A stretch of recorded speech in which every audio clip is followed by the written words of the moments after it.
Wellness plays an interesting role in society. Everyone wants to be well, but few are willing to put forth any effort. Stigmas are a social practice that oftentimes challenges wellness. Whether it's emotional wellness, physical wellness, or occupational wellness, society bombards us with products and services designed to make us well. In my area of work in the entertainment industry, it is very important to advocate for wellness. This field is highly competitive and tends to challenge emotional wellness. With the use of new technologies, however, help for emotional wellness is just a text message away. With programs like Thrive On and many others, passionate individuals are making all aspects of wellness more achievable. As humans, we tend to fear the unknown. We fear things we do not understand. In today's presentation, we'll be discussing mental illness, and more specifically that awkward and uncomfortable feeling that tends to accompany the disease of mental illness. The general lack of knowledge on mental illness has caused fear around the subject. This fear is then translated into a stigma. Today, I will discuss stigma around mental illness and why this stigma is an issue, how this applies to wellness, and my plan of action for addressing this issue.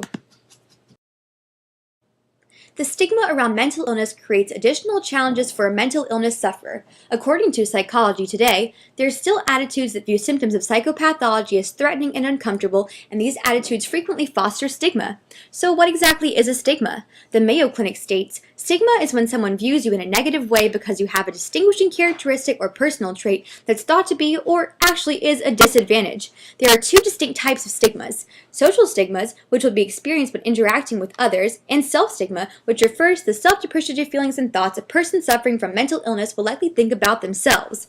The World Psychiatry Journal states that mental illness sufferers are challenged doubly, as they must not only deal with the symptoms of their disease, but also prejudice that results from misconceptions about mental illness.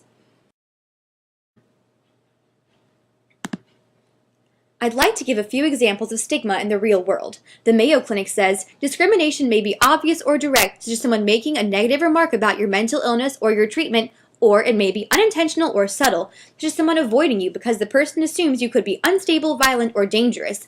The World Psychiatry Journal tells us, self-stigma and fear of rejection by others lead many persons to not pursuing life opportunities for themselves. Additionally, employers may not want persons with mental illness nearby. We've been discussing what exactly the stigma around mental illness is and how it affects a person who suffers from a mental illness. We've talked about discrimination, difficulty finding employment, and destructive thinking patterns due to self-stigma. Now we will see how the stigma affects overall wellness through the lens of the Substance Abuse and Mental Health Services Administration's 8 Dimensions of Wellness model. The first dimension is emotional wellness. We've discussed the ways self-stigma can lead to self-depreciative thoughts which negatively affect emotional wellness. In many cases, poor emotional wellness is quite literally a symptom of the illness. The brain of someone suffering from a mental illness is very different from an unaffected individual. These chemical imbalances contribute to a lack of emotional wellness. Social stigmas also shape the world into a negative place for a mental illness sufferer, once again contributing to poor emotional wellness. In the World Psychiatry Journal, we learned that people often do not want to be nearby those with a mental illness, and that may make it challenging to achieve environmental wellness. Stigmas cause employers to be wary of hiring an individual with mental illness, and landlords may not want them living on their property. Without the means to find reliable employment, it is impossible to achieve environmental wellness without the help from family or friends. The symptoms of the disease coupled with stigma make it challenging to achieve intellectual wellness. The symptoms of mental illness can make school a scary and challenging place. Students may feel isolated and unable to connect with their classmates, and they may have challenges focusing and participating in class. In addition to these issues, schools aren't typically set up to handle the needs of someone with a mental illness. Children are often labeled as troublemakers and punished instead of helped. In the World Psychiatry Journal, we see how challenging it can be for mental illness sufferers to find employment, making achieving occupational wellness quite hard. Due to the stigma around mental illness, many employers do not want to hire the mentally ill for fear they may be unstable or violent. Additionally, those who are employed face discrimination in the workplace. Someone suffering from mental illness may need to excuse themselves from work or not come to work when the illness prevents them from doing so. While some programs are in place to allow for this, these unfair standards and stigmas make it challenging to achieve occupational wellness.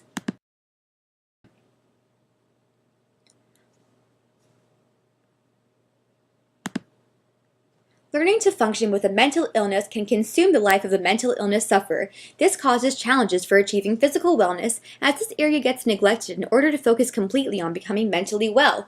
Symptoms of the illness can leaving the house to be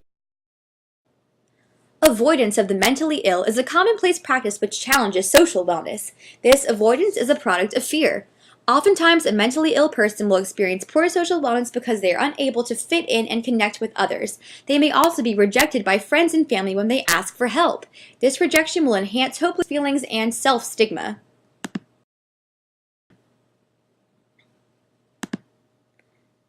Spiritual wellness is a challenging level of wellness for a mental illness sufferer to achieve. In some spiritual communities, a very dated view on mental health is still used. The mentally ill are thought to be demons or possessed by demons. In other cases, however, spiritual communities are quite accepting and strive to heal the mind through spiritual wellness. Spiritual wellness can still be challenging to achieve due to the symptoms of the illness. Attending gatherings and socializing may be difficult, and self-stigma may also make any efforts to achieve. The stigma around mental health makes achieving every level of the Substance Abuse and Mental Health Service Administration's 8 Dimensions of Wellness model a challenge. This issue has been around since the dawn of time. In other parts of the world, such as Indonesia, the stigma around mental health makes life for a mental illness sufferer a living hell. For many years, the mentally ill were shackled. Although it has been outlawed now, shackling is still commonplace. Until we educate the world on mental illness, we cannot destroy the stigma. Mental illness touches the lives of every person. Even someone with the strongest mind can find themselves suffering from mental illness. We must end the idea that mental illness is a sign of weakness and treat it the same way we do physical illness. My plan of action for addressing the issues caused by the stigma around mental illness is through actions that can be taken by the general public and by mental illness sufferers.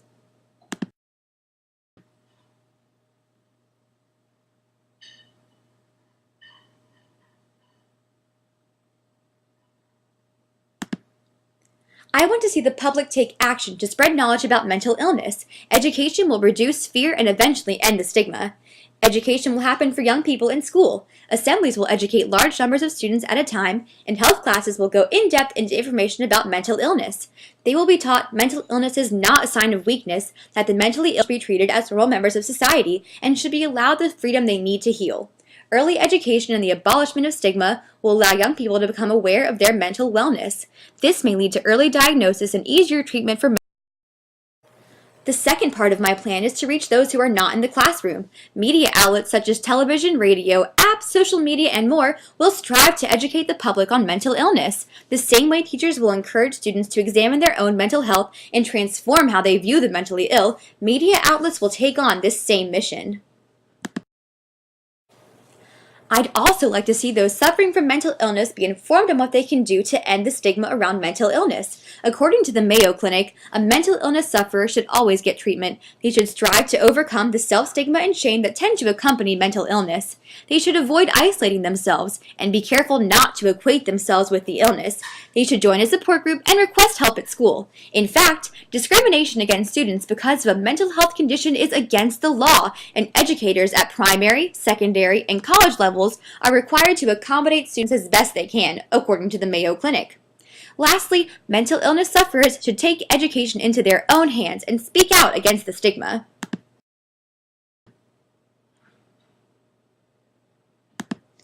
Once mental illness is totally understood, the stigma will become a thing of the past. Society will start to change and shape into a more accepting place for those with mental illness.